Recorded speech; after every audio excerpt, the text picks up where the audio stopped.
Latest on the transfer news sanibona bafethu uvane lo so I'm back again with indaba zakubethu Premiership. Amathimba amaningi ayathenga engabe yakhithi iyathenga na.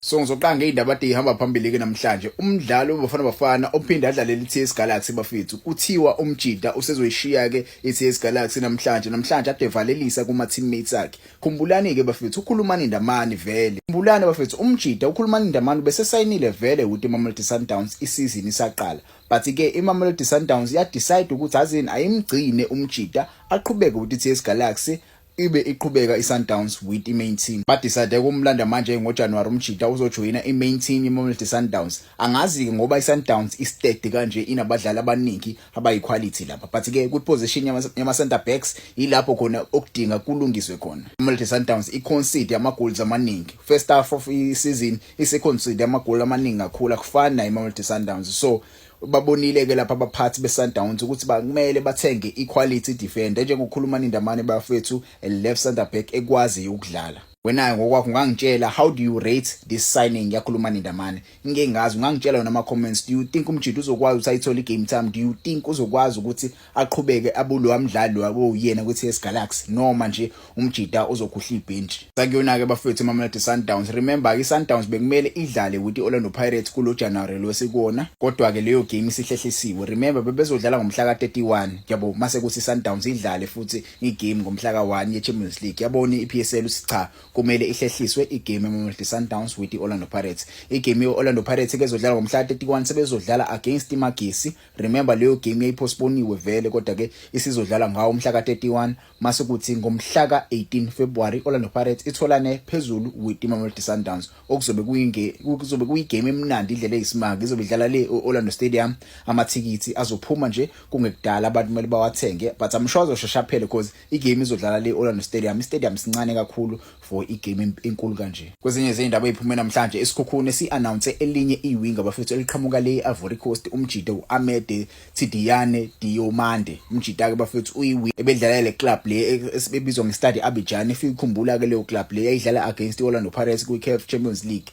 Umunye umdlali abambizile bafethu uqhamuka kule kuStelis. Isikhukhune United silande uMojela ke umunye wabadlali osathanda kuchithwa iStelis. Stelis sichitha umunye umdlali futhi osedlala kuOrlando Pirates kuAndre de Jong. Asazi kwenzakalani kuStelis bafethu balokhu bechitha nje abadlali abaningi. Umjida nje njengoba nje ezodlala nje la bamchithe benolisi bankulu. Yabo ulesi bankulu naye umunye umdlali besathanda kufika kwiStelis. So balande uKevin Hunt as their new head coach.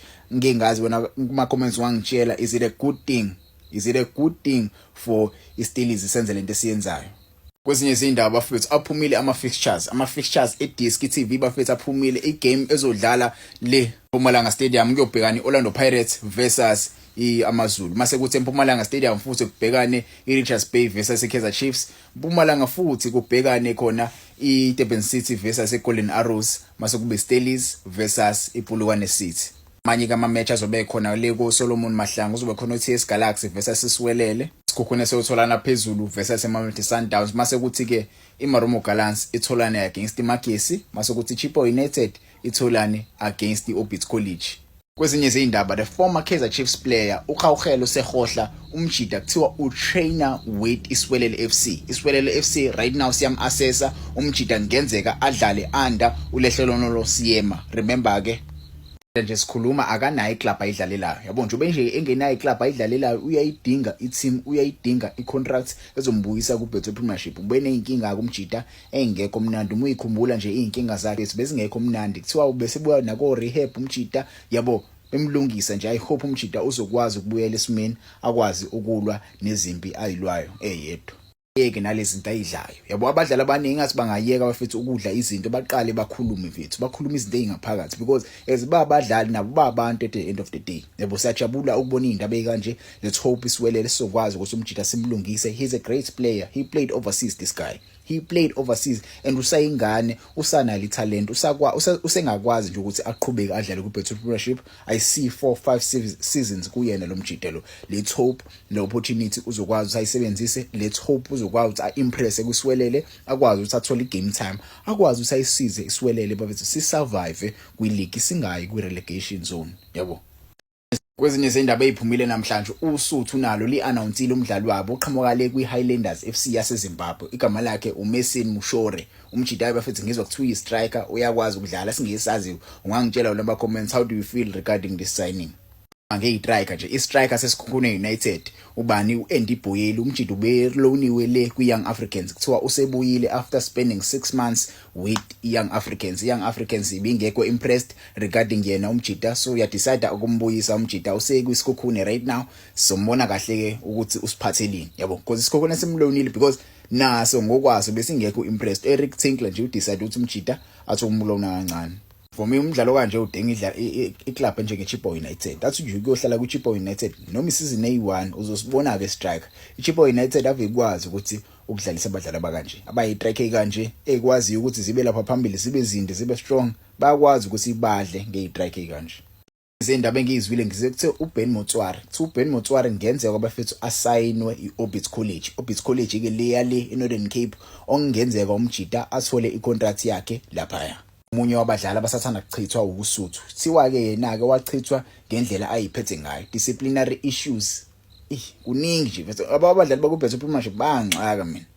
Leli AFCON iyabuyela iNedbank. iNedbank iround of 32 izoba schedule for Thursday next week ngomhla 15 January. Ilapho khona kuyoshawa khona idraw lapho khona siyobona ukuthi imaphi ama club azobhekana namaphi ama club. Kaizer Chiefs are the defending champions. Ingabo bazokwazi ukuthi bayidefende icup yabo bayiwina against Orlando Pirates. Fun fact, I was watching this game. I was watching it live. It was my first time watching Soweto derby. Ngangiyibuka Soweto.